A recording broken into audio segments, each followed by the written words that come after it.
Dalam kerajaan Fir'aun, Haman menempati beberapa posisi penting, dan sebagai pelaksana proyek pembangunan menara, sebagai tempat Fir'aun melihat Tuhan. Haman disebutkan dalam Al-Quran sebanyak 6 kali. Ibnu Katsir dalam tafsirnya menyebut Haman sebagai patih Raja Fir'aun yang mengatur rakyatnya dan yang menjalankan roda pemerintahan. Sebagian mufasir menyebutnya sebagai wazir, yakni penasehat atau menteri berkedudukan tinggi. Dia memiliki posisi sangat penting dalam pemerintahan Fir'aun, bahkan menjadi salah satu pilar dalam pemerintahannya. Menurut Ibnu Katsir, Fir'aun membangun menara yang tinggi dan pada masa itu belum pernah ada bangunan setinggi itu. Konon pembuatan menara tersebut membutuhkan 50.000 pekerja dan belum termasuk tukang untuk membuat kuil-kuilnya. Saya tidak tahu apakah para pekerja menara tersebut semuanya dari pekerja lokal atau ada TKA-nya. Jika Bapak Ibu ada yang tahu bisa tulis di kolom komentar ya. Oke, itulah tadi sedikit cerita tentang sejarah Fir'aun. Semoga kita senantiasa belajar dan mengambil hikmah dari kisah perjalanan model kekuasaan Fir'aun.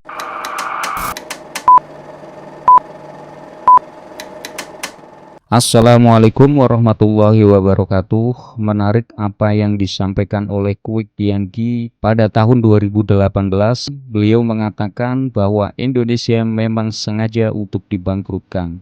Rupiah akan terus merosot sampai tidak ada batasnya, kecuali ada pimpinan nasional yang sangat kuat, mengerti persoalan dan berani membalikkan keadaan karena memang Indonesia sedang direkayasa diinternir oleh kekuatan asing untuk menjadi terpuruk dan untuk menjadi bangkrut. Negara saat ini dalam bahaya besar menuju failed state, full dikuasai kekuatan asing dan oligarki baik politik dan ekonomi. Kekuasaan dan kedaulatan atas nama rakyat dan demokrasi hanya simbolis semata. Rezim ini hanyalah proksi boneka dari sebuah kekuatan besar yang berkolaborasi dengan kekuatan elit global, baik dari barat maupun dari timur. Orientasi dan opportunity negara diselenggarakan dengan sebesar-besarnya untuk kepentingan asing. Inilah yang disebut era neokolonialisasi. Dengan menggunakan kombinasi cara neoliberalisasi dan neokomunisme dalam mendegradasi kedaulatan negara kita dari semua sisi. Pergeseran navigasi dan kebijakan negara sangat jauh panggang dari api. Nggak tahu, tanya yang mau tanya saya. Secara ideologis, bangsa kita saat ini terus meluncur ke arah kebangkrutan dan kehancurannya.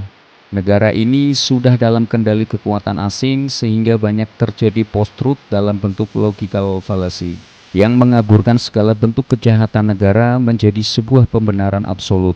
Kebenaran objektif dikalahkan oleh keyakinan subjektif yang ditopang kekuasaan melalui kuasa hukum. Ketika kekuasaan sudah menjadi hukum, degradasi dan neokolonialisasi ini juga merambah dalam hal ekonomi, politik, sosial budaya, dan hankam berantakan. Ketimpangan ekonomi dan penguasaan sumber daya nasional oleh segelintir orang adalah bentuk fakta nyata.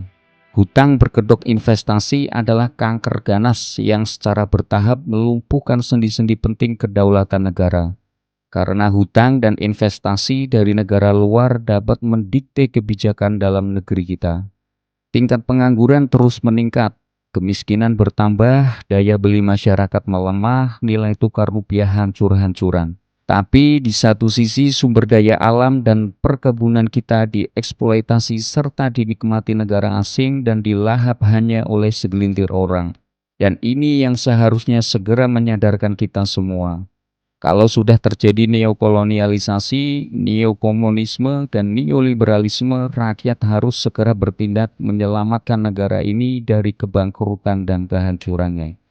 Hukum jadi alat kekuasaan, penegak hukum juga jadi centeng kekuasaan, agama dan Pancasila yang seharusnya menjadi patokan nilai moralitas kebangsaan, di-framing buruk dengan stigma radikalisme dan intoleran. Harus lahir pemimpin yang kuat, mampu mengkonsolidasikan kekuatan, melibatkan semua aspek dan unsur rakyat. baik itu dari TNI, Polri, ulama, aktivis, buruh, mahasiswa, petani, pedagang, guru, nelayan, hingga pelajar. Semua harus bahu-membahu bersama bagaimana untuk menghentikan rezim ini yang sedang menjadi kekuatan asing membangkrutkan negara ini. Musuhnya sudah jelas, yaitu para oligarki elit global yang menggunakan tangan-tangan proksi bonekanya yang sengaja diberi fasilitas dukungan untuk dapat merebut tampuk kekuasaan. Mereka itulah para pengkhianat bangsa yang menjual harga dirinya kepada penjajah oligarki. Tidak bisa dibiarkan Indonesia menjadi negara gagal, bangkrut, bahkan bukan mustahil negara bisa bubar. Terima kasih. Wassalamualaikum warahmatullahi wabarakatuh.